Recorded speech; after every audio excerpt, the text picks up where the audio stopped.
Şimdi şöyle bir şey var. Şimdi biz Brezilya'ya gidip doğum yaptığımız videoyu attıklarımızdan beri sürekli bize soru geliyor. Biz de ne zaman bu videoyu yapalım diye anca yapmaya fırsatımız bulduk ama onda videoyu hazırlayamıyoruz, yapamıyoruz, bütünleştiremiyoruz. Sinir krizleri geçirdik, çocuk ayrı durmuyor zaten orada. En az 4-5 kere oturduk video çekeceğiz. Her seferinde bir şey çıktı.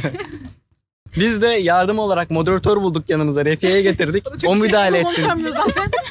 O müdahale etsin. Biz başaramıyoruz diye. Şimdi bir de Refiye ile deniyoruz. Refiye gülüm sen bilirsin gari. Bizi kurtar bakayım. Tamam o zaman başlıyoruz. Başla. Video çekmek için çok güzel bir gün. Refoşumuz var burada. Kardeşim. Babysitter. Doğum için neden Brezilya'yı seçtiniz? İlk videomuzda bahsettiğimiz üzere Irina diye bir arkadaşımız vardı. O bize Arjantin önermişti. Arjantin'e biz odaklanmıştık ilk önce. Sonra araştırmalarımız sonucu Arjantin'in ebeveynlere 2 yılda vatandaşlık vermesi ve Arjantin'in ekonomisi de daha kötü olduğunu düşündüğümüz için Brezilya'ya göre Brezilya'yı seçtik. Ayrıca Brezilya'nın avantajı doğan bebeğin ebeveynlerine 1 yılda vatandaşlık hakkı sunuyor. Ama Arjantin öyle değil. 2 yıl kalırsan orada o şekilde sunuyor. Tamam, Brezilya'ya karar verdiniz. Sonraki aşamalar ne oldu sizin için? Brezilya'ya gidene kadar o aşamaları anlatabilir misiniz? Şöyle Brezilya'ya karar verdik. Daha sonrasında Burak dedi ki en kısa zamanda uçak biletini alalım. Çünkü eğer uçak biletini almasak gidecektik de edecektik de yapacaktık da muhabbetine döner. Karar vermezsek, bunu kesinleştirmezsek gidemeyiz dedi. Ve hemen uçak biletini aldı. Gidişli dönüşlü. İptal edilebilir ve değiştirilebilir bilet aldı. O kısım önemli. Değiştirilebilir olmalı. Çünkü oraya gittiğinizde evdeki hesap çarşıya uymayabilir. Bizim biletimiz açık biletti. Dönüşümüzü değiştirmemiz de Değiştirdik. gerekti zaten. Değiştirdik. Evet. Ama gidiş dönüş almanızı tavsiye ederiz. Kapıda sorarlarsa dönüş biletini gösterebilmeniz için. Aynen. Bebek için He. mesela hazırlık yaptın mı Türkiye'de? Giderken Evet. Brezilya'ya falan. Evet, yaptım. Hatta Mesela. şöyle oldu. Ben bayağı A'dan Z'ye her şeyi düşündüm. Şunu da alayım, bunu da alayım. Yok işte bez, underpad yok, işte ıslak mendil yok, şu bu. Sonra Burak dedik bunlara ne gerek var? Oradan alırız dedi. Çıkarttırdı bazı Evet, şeyleri. dedi. Ondan sonra tamam hadi Brezilya'ya gittik. Bir baktık 5 katı fiyat. Pahalı Brezilya'da. Evet. Yani siz götürebildiklerinizi götürün fakat şöyle bir Kilo şey söyleyecek sıkıntısı. Burak. Kilo değil. Bak benim Orada- söyleyeceğimi söyleyiveriyor sağ olsun. Evet ama diyecek ki madem sen alacaksın diyecek orada adam açtıracak valizi.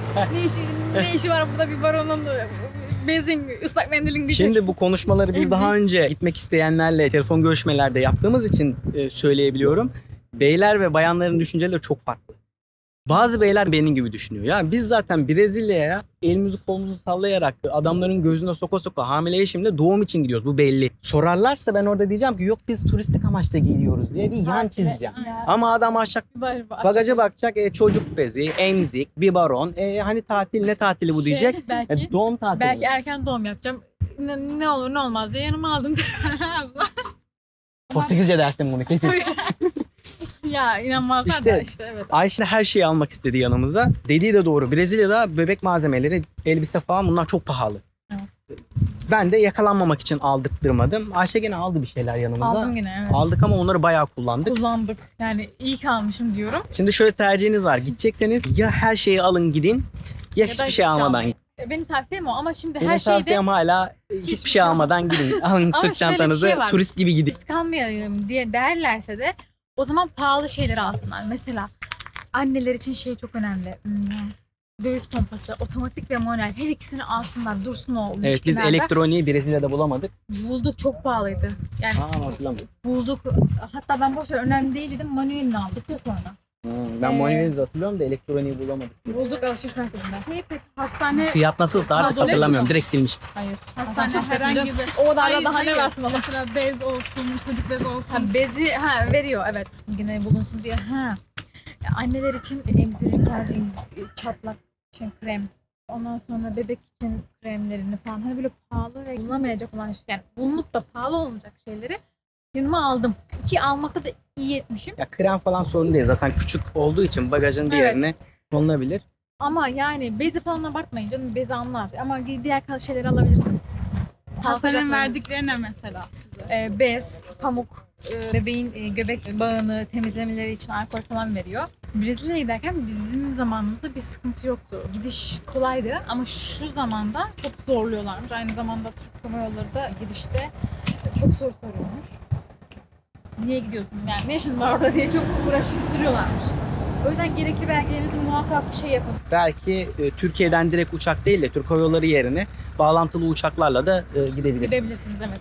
Tamam, Burak abi pasaportunu aldı gitti. Ama sen hamilesin. Bunun için mesela gerekli bir belge aldın mı hastaneden? Veya verdiler mi? Kolay mı verdiler? Problem çıkarttılar Bu çok mı? önemli. 34+2'de ben hastaneye gittim doktorun yanına. Hocam dedim, ben dedim uçacağım dedim. Doğumu dedim yurt dışında yapacağım. Fakat Brezilya demeyi çekindik. Normal olarak Brezilya'ya doğum raporu vermeyecekti zaten. Biz öyle düşünüyoruz. İyi ki dememişiz zaten. Arnavutluk dedik. NST muayenesi yapmadan verdi. Bir de dedi NST'ye de girelim dedi. NST'yi de alalım dedi. Biz NST'ye gittik. 2 birim sancı geldi üst üste. Dedik doktor, bu şekilde uçamazsın. Hemen sana progesteron ve tansiyon ilacı Adalat. Ondan sonra bunları işledi, bir hafta sonra tekrar kontrole gel dedi. Eğer uçabilecek gibi olursan dedi, o zaman dedi uçuş raporunu veririm sana dedi. Ama çoktan vermiş. Ama çoktan verdiydi sekreteri bize uçuş raporunu. Geri de istemedi, biz de sakladık. Niye her şeyi o kadar şey yapma? Ondan sonra ben svesi ay ne olacak? Ay ben uçamayacağım. Ay uçakta doğurursam. Bir de ben sağlıkçıyım ha. Ona rağmen böyle düşünüyorum. Evet. Ay. Sağlıkçı olmasa bu kadar düşünmeyecek. Ay komplikasyon geçirsem. Ay sancım varmış bak. Ay şöylemiş. Bırak dedi ki gönlünü rahat tut. Karıcığım dedi. Evet. Biz dedi o uçağa da bineriz, uçarız da dedi, doğumu da yaparız dedi. Sen dedi kalbini bozma dedi. Sonra tamam dedim. İyi madem kalbimi bozmayayım dedim. Bir hafta sonra doktora kontrole de gitmedim. Onun yerine Brezilya'ya Onun gittim. yerine aldım uçuş raporunu. Bindim uçağa, uçtum gittim. Dipnot söyleyeyim. Türk Hava Yolları'yla uçtuğumuz için Türkçe olması yeterliydi bizim için. Ama Türk Hava Yolları'yla değil, yabancı bir uçuş firmasıyla uçacaksanız ya İngilizce olması şartı Evet. var. Fitty Fly'in İngilizce olması lazım. Ve şöyle bir ayrıntı var. 10 gün ya da 7 gün. Yani bir haftaya çok fazla geçmemesi gerekiyor uçuş raporunun. Bu çok önemli. Ona göre alın uçuş raporunuzu. Ben 35. haftada uçtum. Hiçbir sıkıntı yaşamadım. Sadece ödem oldu ayaklarım. Onun dışında hiçbir problem olmadı. O sancıya rağmen de hani o NST'de görülen sancıya rağmen, normalde ben de sancıyı hissetmiyordum kendimde de, uçtum, hiçbir problem yaşamadım yani. Siz kendi kalbinizi rahat Evet ya, doktora kalsa uçamayacaktık. Evet. Bir de siz de bizim gibi biraz geç kalırsanız, hamileliğinizin son haftalarına denk gelirseniz, doktordan uçuş raporu alırken ya Brezilya'ya gideceğim, hani kıta değiştireceğim şeklinde değil de yurt içi uçacağım şeklinde bile bir Fit to Fly alırsanız zaten uçuş raporu sadece uçabilir diye bir rapor. Hani Evet. şuraya uçar, buraya uçar değil. Ama doktor bu raporu kıtalar arası verirken daha böyle çekimsel olup da vermeyebilir. Bu yüzden orada ufak bir şey yapabilirsiniz yani. Aynen. Çok da dürüst olmayabilirsiniz. İstanbul'daysanız Ankara deyin, işte başka bir yer deyin. Başka bir soru Mesela sor. bu her şey için ne kadar bütçe ayırdınız? 10.000 dolardı bizim bütçemiz. O zaman tabii 200 bin liraya yakın bir tutardı. Evet. Gene dolarla söyleyeyim ben size. Tahminim 5.000 dolar işinizi görecek. Biz 10.000 dolarla gittik. Geriye parayla geldik. Uçak bileti hariç. 5.000 dolarınız varsa orada 3 ayda konaklarlar. Doğum işini de halledersiniz. Gezme de olur, ulaşım da olur. Her şeyi halledersiniz. Ve devlet hastaneleri tamamen ücretsiz. İlacından tut, tetkik tedaviye kadar her şey ücretsiz. Hiç bütçem yok derseniz devlet hastanesi ücretsiz tamamen, ayrıyetten çocuk bezi olsun, bazı şeyleri de onlar bile veriyor. Biz gittiğimizde almadık bunları, biz kendimiz aldık. Biz belki özel hastanede de acaba doğurabilir miyim diye düşünerekten biraz daha fazla götürdük. Evet. Evet. Bizim özel hastane olayı olmayınca biz biraz daha rahat harcamalarda bulunduk. En son Sao Paulo'da kaldığını söyledin. Doğumu neden Sao Paulo'da yaptınız? Herhangi başka bir yerde yapabilir miydi? Zaman sıkıntımız vardı. Doğumu bir an önce halledelim, hemen dönelim Türkiye'ye diye. O yüzden konsolosluğun olduğu, federallerin bu işlemlerin daha hızlı olabileceğini düşündüğümüz Sao Paulo gibi bir şehir tercih ettik. Peki nerede konakladınız? Konaklama işini nasıl hallettiniz? Tanıdığımızın tanıdığı Pollyanna diye bir arkadaş vardı orada. Evet. Gitmeden önce tanıdığımız bir bağlantımız yoktu. O kişi bize konaklama sağladı. Bizim ev tercih etmemizin sebebi, otel yerine ya da Airbnb yerine ev tercih etmemizin sebebi, sonuçta kimlik başvurusunda bulunduğumuzda bize kimliği posta yoluyla yollayacaklar. Pasaport da posta yoluyla gelecek.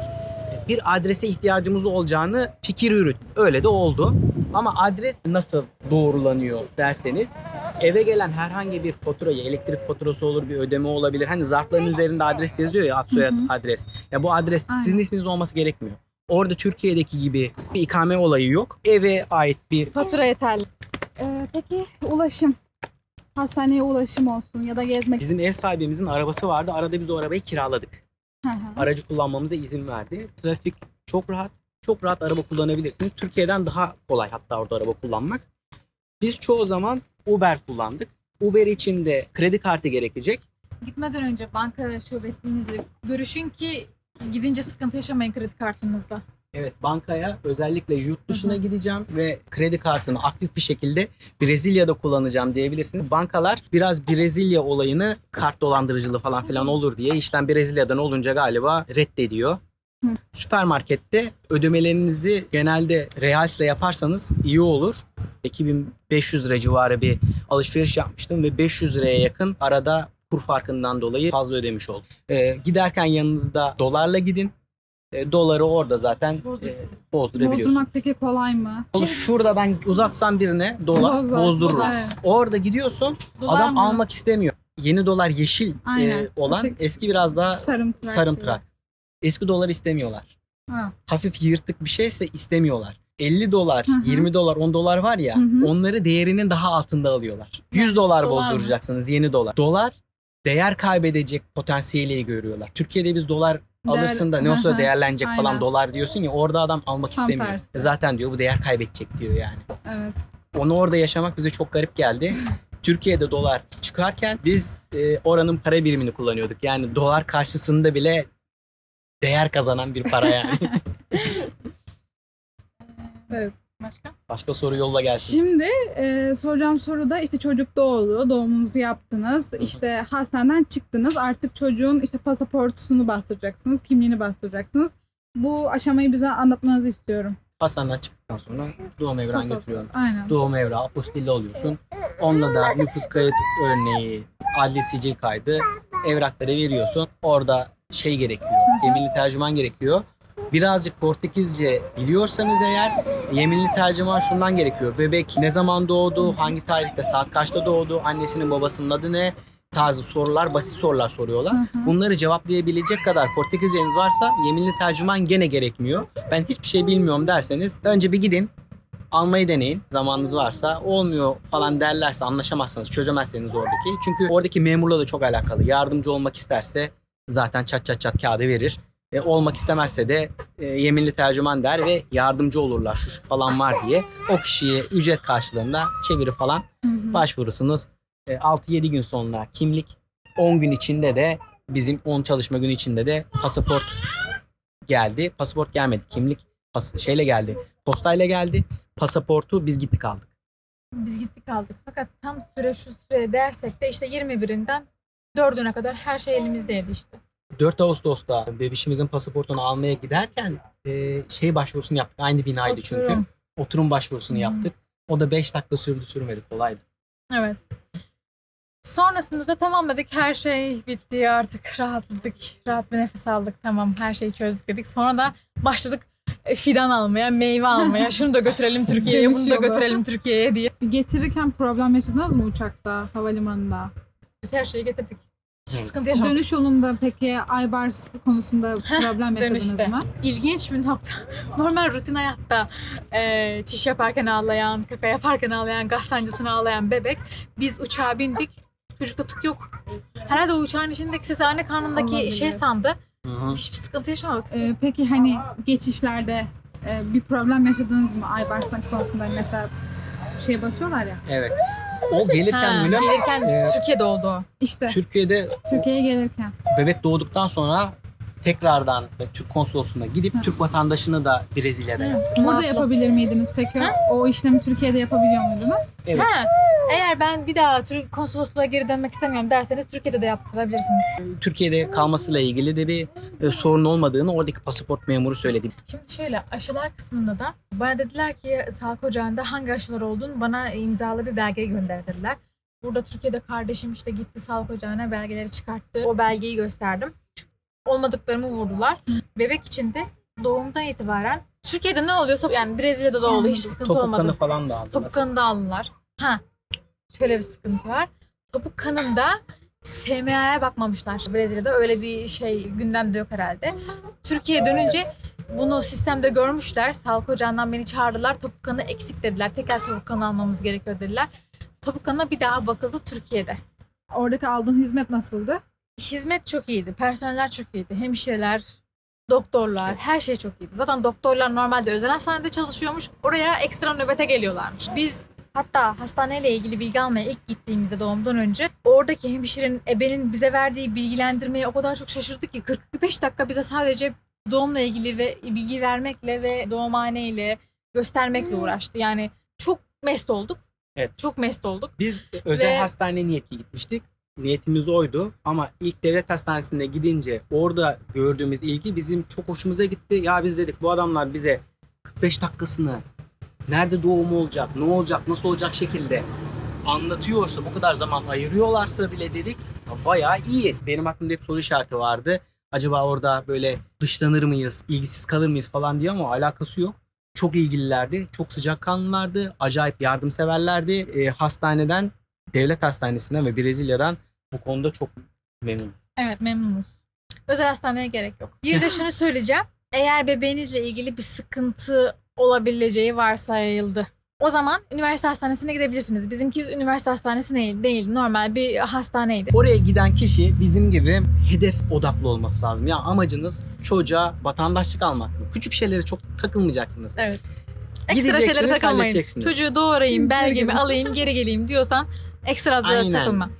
Biz doğum belgesini çıkarttıktan sonra sanıyoruz ki pasaportu kimlikten sonra alırız diye sanıyoruz. Meğersem öyle değilmiş. Siz doğum belgesini alır almaz hangisi size yakınsa ilk önce onu yapın. Ama hemen uçup gelmeyi düşünüyorsanız pasaportu çıkartın ilk önce. Hızlı gelmek istiyoruz ya gülüm biz. Evet. O aldığımız hastaneden alıp da nüfusa götürüp nüfustan verilen, çünkü o doğum belgesi o hastanedekiyle öteki doğum belgesi farklı. Ha. Hastaneden aldın oraya Hastanedeki veriyorsun. geçerli değil yani. Değil. O hastanedeki değil. Hastaneden aldığımızı nüfusta yasal hale getirdik. Arkaya apostilletiyorsunuz. Bak bu çok önemli. Apostil olacak. O doğum evranla, burası önemli, pasaport başvurusu da yapabiliyorsunuz. Biz bunu bilmiyorduk. Sizin çok aceleniz varsa hastanede bile kimlik ve pasaport randevularını alın. O doğum evranla pasaport başvurusu da yapabiliyorsunuz. Kimliği beklemeniz gerekmiyor. Bu şekilde 2 hafta içinde işlemlerinizi kesin bitirirsiniz. Oturum aldık. O da şu evrak. Bildiğimiz kimlik aslında. Oranın kimliği. Hı hı. Her türlü hakka sahipsin. Ev alabiliyorsun, araba alabiliyorsun, istediğin kadar kalabiliyorsun, çalışabiliyorsun. Kimlikle aynı eşdeğer. Biz bebişimizin işlemlerini bitirdikten sonra kimliği, pasaportu, oturum alma niyetimiz yoktu aslında. Evet. Biz videoları attıktan sonra kimliğin çok erken geldiğinde şaşırdılar, pasaportun erken geldiğinde şaşırdılar. Biz de gaza geldik biraz. Lan dedik hadi oturumu da alalım. Bebeğimizin sayesinde oturum aldık. Benim oturum evram Ayşe'ninkinden önce çıktı. Bizim Areta diye bir arkadaşımız vardı. Daha önce Türkiye'ye geldiğinde tanışmıştık. Dönmeden biz ona noterden vekalet verdik. Sağ olsun o gitti bizim adımıza aldı. Türkiye'ye gelen bir kişiyle de benim oturumumu yolladı. Daha sonra 2-3 ay sonra da Ayşe'nin evranını yolladı. Ne yapıyorsun sen ya? Yapıyordun. Sonra da indik Türkiye'ye. Sağ salim geldik. Gülüm yapma. Olo. Sonra geldik. Acır babacığım. Annesinin saçları çok güzel de ondan. Sızlayayım mı? Herhangi bir şikayetin var mı peki bu yolculukta?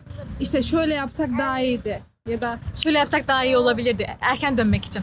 Hastanedeyken daha çıkmadan randevuları alıver. Polis federal randevusunu, işte kimlik randevusunu daha hızlı bile çözersin. Biz birkaç gün evde bekledik randevuyu almak için. Randevu günü de bekleyiver galiba. ondan işte daha hızlı bile çözersin. Başka bir şikayetin var mı? Hastane olsun, konaklama olsun ya da işte şu çok pahalı, gitmeyin dediğin, yapmayın dediğin bir şey. Yapmayın, gitmeyin. Ya da o hataya düşmediğin. Ne var? Sokaklarda, ıssız sokaklarda gezmeyin. Gece geç saatlere kadar. İşiniz olmayan yerlerde gezmeyin. Bizim gibi giden çiftler hamile eşiyle birlikte isteseler de öyle Gezemiyorlar. gezemiyorlar. Ya o sıkıntılı yerlere gitmek için bir sebebin yok zaten. Ne işin var senin ara sokaklarda, favelalarda? Ya favelaya gitmezsin. Biz alışveriş merkezlerindeydik. Güzel restoranlara gittik. Hiçbir sıkıntı yaşamadık. Güvenlik problemi de hiç yaşamadık. Hı hı. Ama bu yaşanmayacağı anlamına gelmiyor. Potansiyel.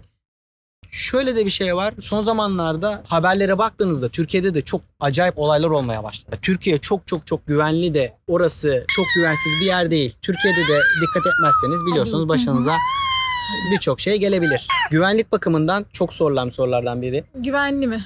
Güvenli mi? Güvenli gülüm ya. Ya güvenli o kadar insan yaşıyor orada ya. Tabii, o Yani kadar. Kime göre neye göre? Evet, Burada kime da- göre neye göre. Nüfusu Türkiye'nin 3 katı. Toprak olarak da 3 katı. Problemler de 3 katı olması normal. Evet. Sen gideceğin yerleri bilirsen çok güzel Sıkıntı harika yerler de var. Çok güvenlikli yerler de var. Bak Evet. şu anda bak Göcek'teyiz. Bu nezihlikte yer bulmak da mümkün. Tabii oralar biraz Ama daha o Sao pahalı. Paulo değil, daha başka yerler. Bir daha olsa bir daha Brezilya doğum için gider misin? Bir daha olsa bir daha giderim. Çok memnunum. Ama Kanada'ya giderim. Ama Kanada daha iyi olabilir. İşte bir daha giderim. Çünkü artık her şeyi öğrendim, biliyorum. Hiçbir sıkıntı yok. Yine alırım. Ya hiç problem yok ya, giderim ya. Sadece daha iyisini yapmak için ben belki Kanada dedim yani. Ne? Evet haklısın. Kanada'ya gitme imkanımız yoktu Brezilya'yı seçtiğimiz zaman. Çünkü Kanada vize istiyor. Sonuç olarak mutlusunuz, memnunsunuz. Mutluyuz, memnunuz. Hiçbir sıkıntı yok. Eğer ekstra söylemediğimiz bir şey varsa da yazın aşağıda. Evet, bu videonun da sonuna geldik. Dilimizin döndüğünce. Konuştuk. Başımızdan Yani geçenler. Eksik vardır. Muhakkak Yazarsanız vardır. cevaplarız. Çünkü muhakkak vardır. Unutuyoruz bazı şeyleri. Onun dışında Bu kadar. hoşçakalın. Dostça kalın. Hoşçakalın. Kendinize iyi bakın. Bol şanslar. İnşallah aklınızda böyle bir şey varsa yaparsınız. Teşekkür ederim bu yolculukta. Beni kırmayıp geldiğin için. Aynen geldiğin için. Gitmek istemiyordum ama çocuk için bunu yapmak istedim. Gerçekten de çok büyük bir cesaret gerekiyor. Ama çekilen her çilenin sonunda Ya şöyle düşünün. Sözü kestim. Bak aklıma yok ki geldi. ben kestim zaten. Çok uzun anlattınız. Hadi gari. Türkiye'de de doğuracaksın, orada da doğuracaksın. Nasıl Düşük olacak, nasıl çeneli edecek diye nasıl olacak, nasıl edecek diye düşünmeyin. Herhangi bir komplikasyonda zaten acil olarak sezaryeni alıyorlar. Korkmayın. Gidin orada doğurun. Hadi diyor çocuk. İmkanınız, bütçeniz varsa gidin doğurun gelin.